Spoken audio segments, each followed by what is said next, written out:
En The Home Depot, te traemos el secreto para tener el mejor jardín. Empieza agregando Miracle Grow Soil a tu jardín.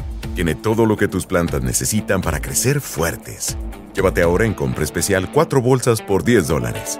Después, mantén alejadas las malas hierbas con Mulch Vigoro. Ahora 4 bolsas por $10. Y listo, nadie tiene por qué enterarse. Llévate todo para tu jardín con los ahorros de Memorial Day en The Home Depot.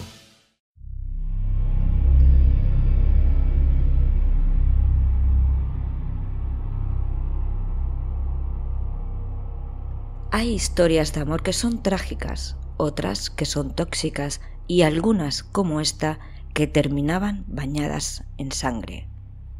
En el corazón brillante y decadente de los años 80 en Los Ángeles, donde Sunset Strip deslumbraba con neones, clubs nocturnos y promesas vacías, una pareja se conoció entre las luces de un bar.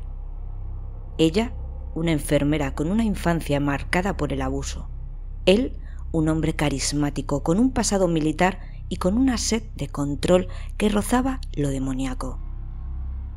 Carol Bundy y Douglas Clark no solo compartían la cama, compartían una fantasía: matar, y lo harían al menos 7 veces. Él decía que quería sentir cómo una mujer se estremecía mientras moría. Ella, dispuesta a no perder a su nuevo amor, cruzó límites que pocos se atreven siquiera a imaginar. Él cazaba adolescentes, trabajadoras sexuales y hasta vecinas. Carol, entre celos, dependencia y una retorcida lealtad, no solo fue cómplice, disparó, ocultó cuerpos y maquilló cabezas cortadas como si fueran muñecas. Una cabeza humana guardada en la nevera, labios pintados de rojo y un asesino que la usaba una y otra vez. Durante meses, la policía solo encontraba cuerpos abandonados, cráneos con balas y una ciudad que empezaba a temer a la noche. Pero fue la culpa y quizás el remordimiento lo que quebró el pacto de sangre. Carol habló. Y cuando lo hizo, las autoridades descubrieron un infierno construido a dúo. Hoy vamos a sumergirnos en esta historia retorcida, la de una pareja que cambió el amor por la muerte y convirtió la ciudad de los sueños en un escenario de pesadilla. Soy Silvia Black y esto es La cara del mal.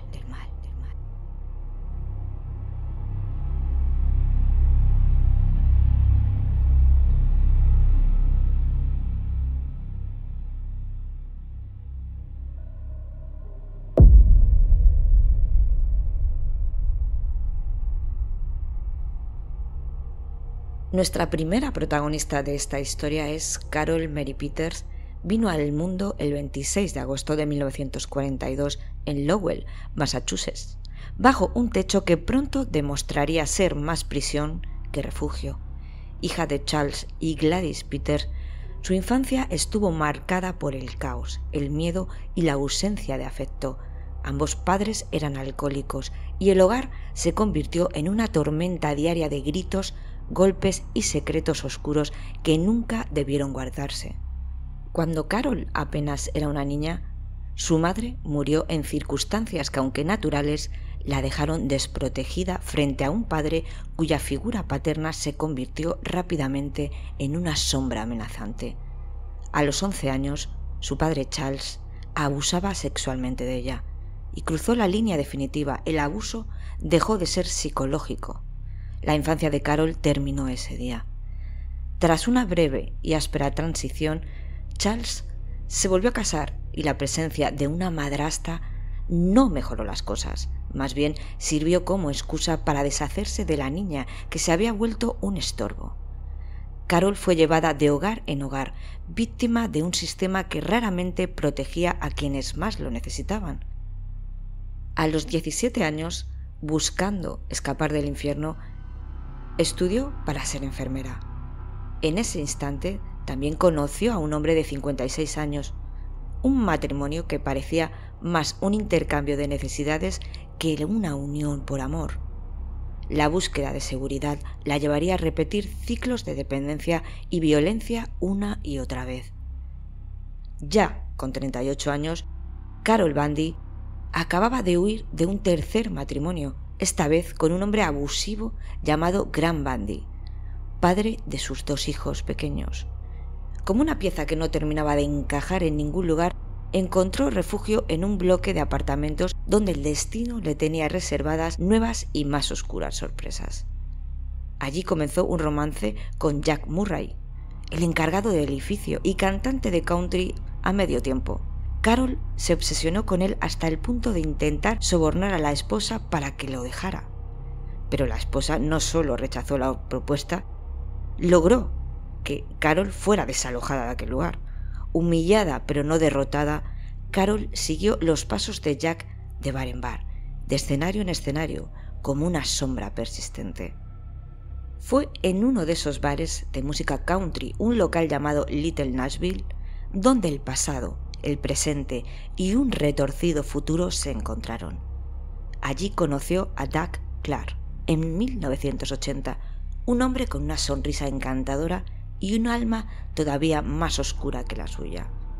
Pronto se mudaron juntos y la intimidad descubrieron que compartían algo más que heridas del pasado. Fantasías profundamente perturbadoras que pronto abandonarían el reino de la imaginación para cruzar la frontera de lo real.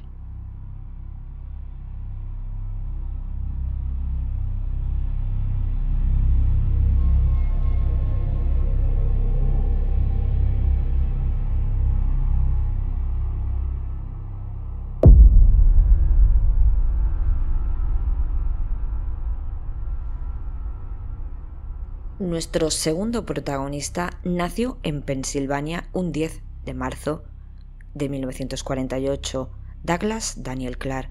Desde pequeño, la normalidad fue un lujo desconocido para él.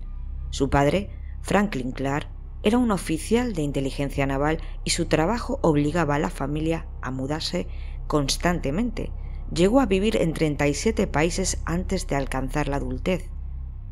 Cuando Franklin dejó la Armada en 1958 para convertirse en ingeniero civil en la Compañía de Transportes de Texas, el ritmo nómada no se detuvo. Los Clark vivieron en lugares tan remotos como las Islas Marshall, pasaron por San Francisco y terminaron por un tiempo en la India. En medio de ese ir y venir, Doug fue enviado a un exclusivo colegio internacional en Ginebra, Suiza, y luego a la elitista Academia Militar Calvert, mientras su padre continuaba recorriendo el mundo. En 1967 se graduó y se alistó en la Fuerza Aérea de los Estados Unidos. Fue destinado a bases en Colorado y Ohio, pero su carrera militar no fue duradera. Le dieron de baja y así comenzó una década errante, marcada por trabajos ocasionales como mecánico y constantes mudanzas. Finalmente, se instaló en Los Ángeles, donde encontró empleo como operador en una planta de vapor para el Departamento de Agua y Energía. Sin embargo, renunció sin previo aviso. Luego trabajó en la fábrica de jabón Jernes en Burbank, como operador de calderas, hasta que fue despedido por la cantidad de veces que faltaba al trabajo y por lanzar amenazas violentas contra sus compañeros. En ese punto, la espiral descendente se aceleró. Uno de los bares que frecuentaba en el área se llamaba Little Nashville. Fue allí, en medio del humo, música country y las miradas perdidas, donde conoció a Carol. La conexión fue inmediata, pero no era amor lo que compartían. Eran oscuras fantasías que pronto se convertirían en una pesadilla real.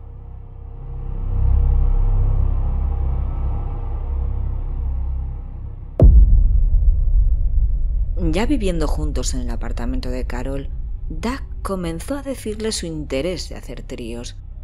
Carol en principio pensó que sería buena idea, a lo mejor mejoraría su vida sexual, además era algo desconocido para ella. Lo que parecía una relación intensa, pronto se transformó en una unión inquietante, teñida de obsesiones cada vez más oscuras.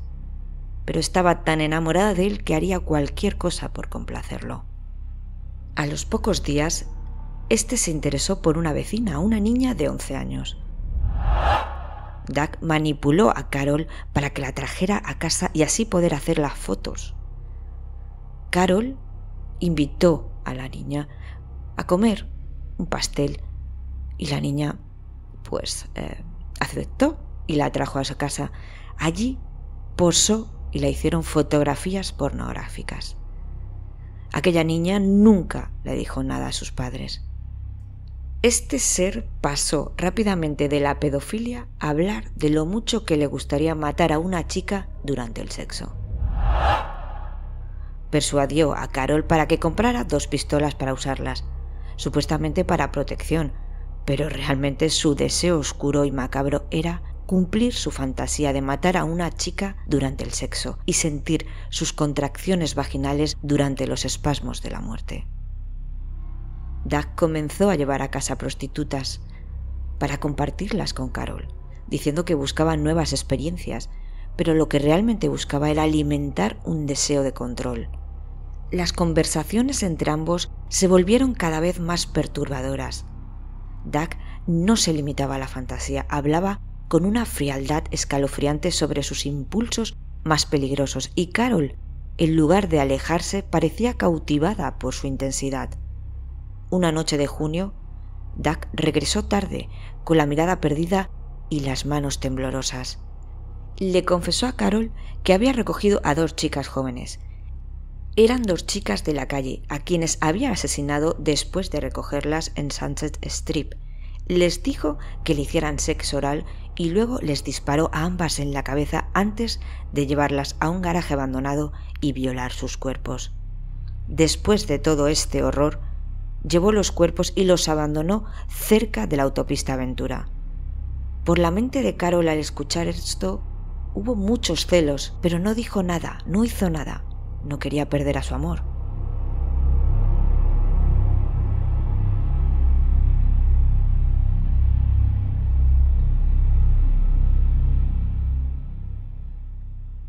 El 12 de junio de 1980, en North Hollywood, California, 1:30 de la tarde, un trabajador del servicio público limpiaba los bordes de la autopista muy transitada cuando entre los desechos encontró algo que jamás olvidaría. 2 cuerpos, 2 chicas medio vestidas, sin vida. Una recibió un disparo en la cabeza y la otra en el corazón. Aquello parecía una ejecución. Cuando los oficiales llegaron a la escena, algo no encajaba desde el primer momento. Los cuerpos parecían haber sido llevados allí. La disposición, la ausencia de sangre y el entorno demasiado limpio, todo apuntaba a una única conclusión. Los cadáveres habían sido trasladados. Aquello complicaba aún más la investigación. Sin una escena del crimen, era como buscar huellas en una tormenta de arena. Pero ese no era el único problema. Nadie sabía quiénes eran aquellas jóvenes. No llevaban identificación y sus rostros, pese a mantener la inocencia de la adolescencia, no despertaban reconocimiento alguno. La morgue se convirtió en su último refugio anónimo, hasta que la autopsia arrojó una pista crucial. Ambas víctimas habían sido asesinadas con una pistola del calibre 25, un arma poco común, casi una firma. Eso dio pie a una nueva línea de investigación: revisar antiguos expedientes en busca de casos con la misma arma, rastrear su rastro en la historia criminal de la ciudad.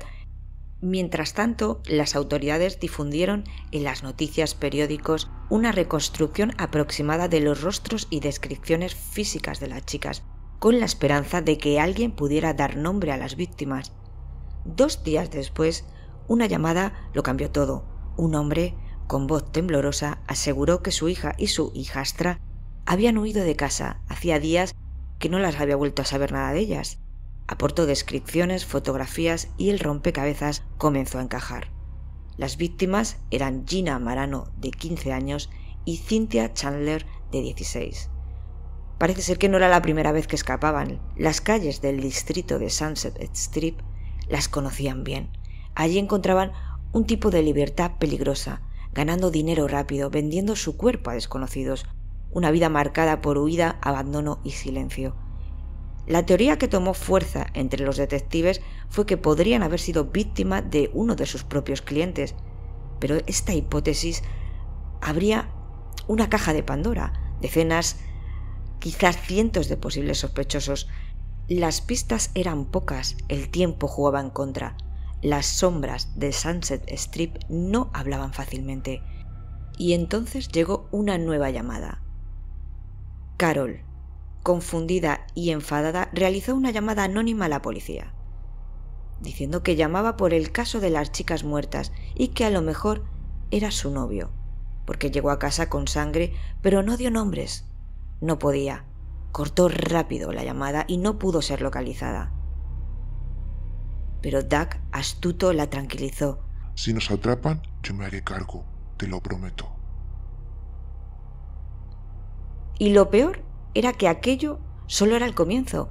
Pronto se descubrirían más víctimas. Los investigadores sabían que aquello era obra de un asesino en serie.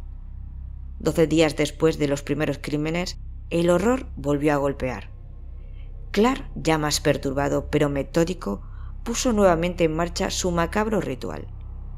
Las víctimas esta vez fueron 2 mujeres jóvenes, Karen Jones y Essie Wilson. Las había encontrado en las calles de Los Ángeles, donde la promesa de un paseo o un billete fácil podía ser tan peligrosa como tentadora. Ambas subieron a su coche. Lo que sucedió después siguió el mismo patrón escalofriante. Las llevó a un lugar apartado. Les disparó sin aviso y dejó sus cuerpos expuestos, como si el acto fuera parte de un retorcido mensaje al mundo. Cuando la policía encontró los cuerpos, una de ellas estaba sin cabeza. La investigación entró en pánico. No tenían pistas, no tenían más que el arma del calibre y un tipo muy metódico, y no parecía que acabara con esta cacería. Pero en esta ocasión, Doug fue más allá. En un gesto indescriptible, se llevó consigo algo más que la vida de una de ellas. Cortó la cabeza de la pobre chica Essie Wilson. Al llegar a casa, la guardó en la nevera. Carol, lejos de espantarse, lo observó con una mezcla de asombro y complicidad.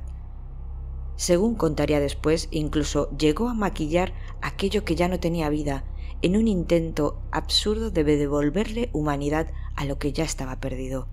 Su novio la usará de nuevo en otro impulso de necrofilia. 2 días después, como si fuera la conclusión de un ritual, ambos se deshicieron de la cabeza, metiéndola en una caja, arrojándola en un callejón cualquiera, como quien descarta un secreto demasiado pesado.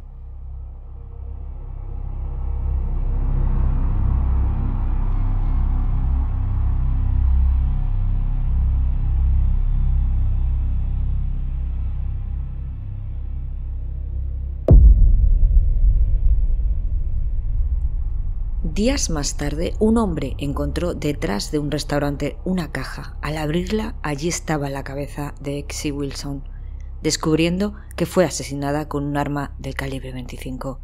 3 días más tarde, en el bosque del Valle de San Fernando, un excursionista tropezó con restos humanos. La víctima fue identificada como Marnette Corner, una adolescente que había huido de su casa, pero el estado de su cuerpo indicaba que llevaba allí semanas. Las autoridades, atando cabos, comenzaron a sospechar de que podría ser cronológicamente la primera víctima del asesino. Y aún quedaba una última escena por descubrir. El 26 de agosto de 1980, en una zona aislada de Newhall, California, apareció otro cuerpo. Era una joven no identificada, vestida únicamente con una sudadera roja. La causa de la muerte, un disparo certero en la cabeza. Los restos estaban tan deteriorados que la policía no pudo identificarla. Fue necesario recurrir a la reconstrucción facial realizada por el Centro Nacional de Niños Desaparecidos y Explotados. Hasta el día de hoy, su nombre sigue siendo un misterio, pero para los investigadores no había duda. Doug Clark estaba detrás. Y así, con cada hallazgo, el rompecabezas de horror se completaba lentamente pieza por pieza. Mientras tanto, Carol llevaba una vida aparentemente normal. Asistía regularmente a las presentaciones de Jack Murray, aquel cantante de country por el que alguna vez estuvo enamorada. Jack había sido su antiguo casero y algo más.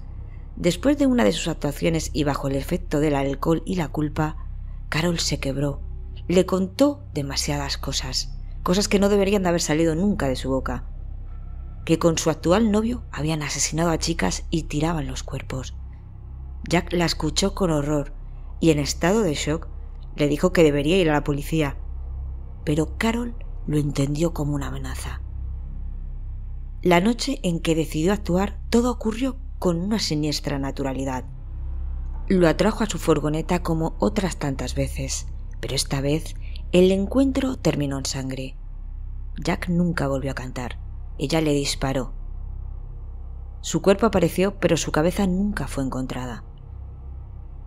Carol cometió errores, dejó casquillos de bala en la escena, huellas, silencios demasiado evidentes. La presión se volvió insoportable. 2 días después, le confesó a sus compañeras de trabajo lo que había hecho.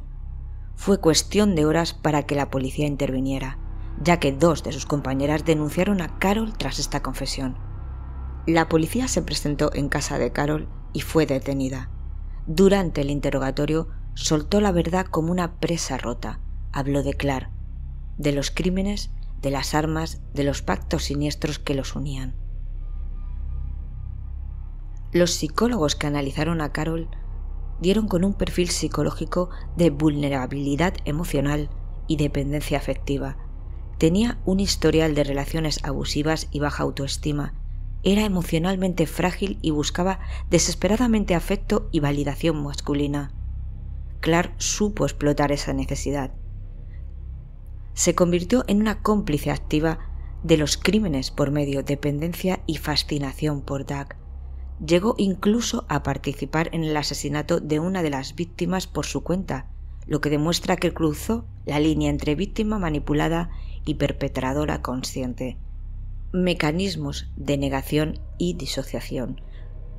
Durante los asesinatos, Carol a menudo justificaba su papel como forma de amor o lealtad a su pareja.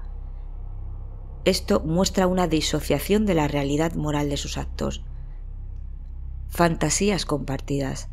Aunque su novio era el motor, ella participaba en sus fantasías, compartía sus planes y en ocasiones colaboraba activamente en atraer a las víctimas.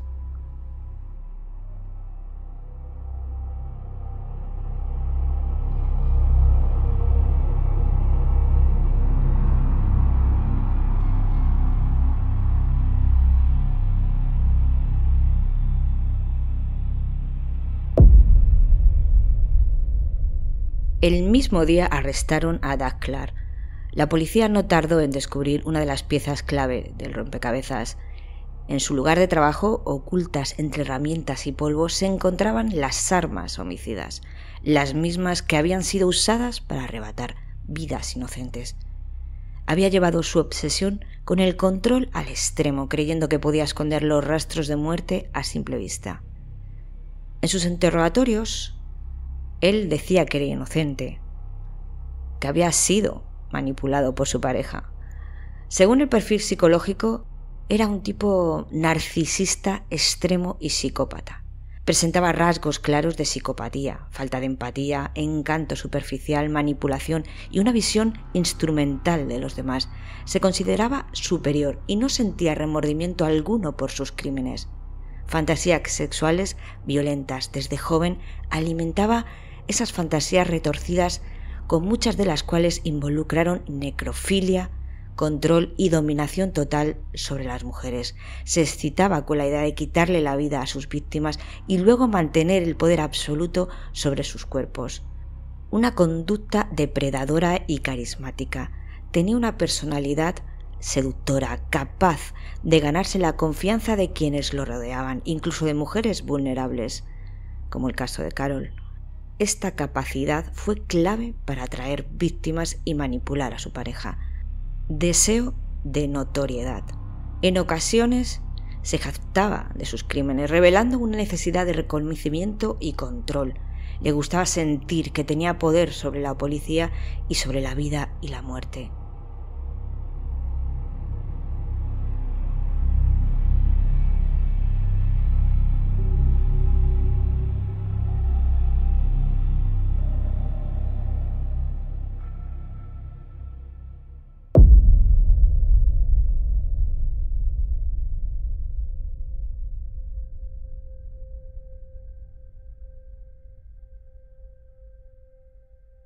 El juicio comenzó en 1982.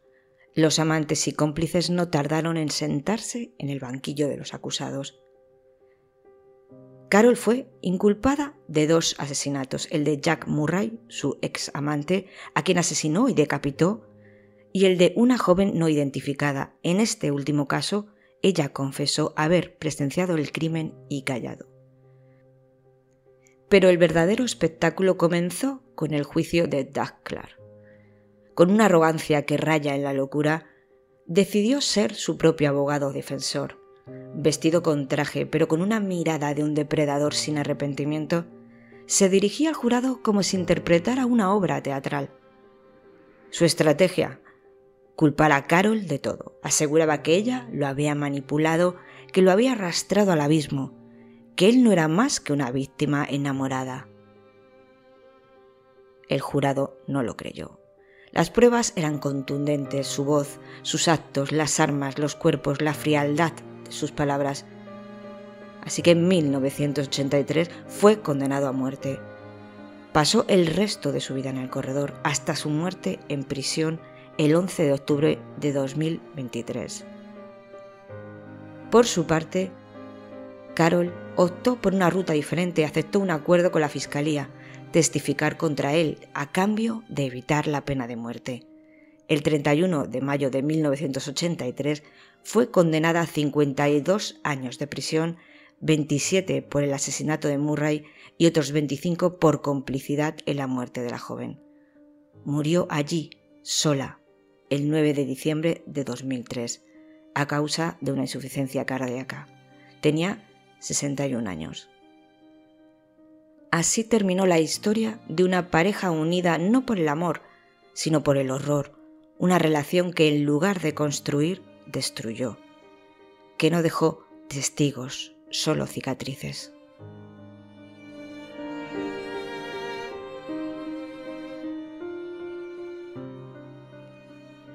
Y hasta aquí llegamos, amigos, con esta tremenda historia. Pero esto no acaba aquí. Me gustaría saber qué opináis del caso. Así que dejar un comentario y darle al me gusta si disfrutasteis del episodio. Gracias por compartir este rato conmigo, por estar al otro lado y ser parte de esta aventura. Nos encontramos en el próximo episodio de La Cara del Mal.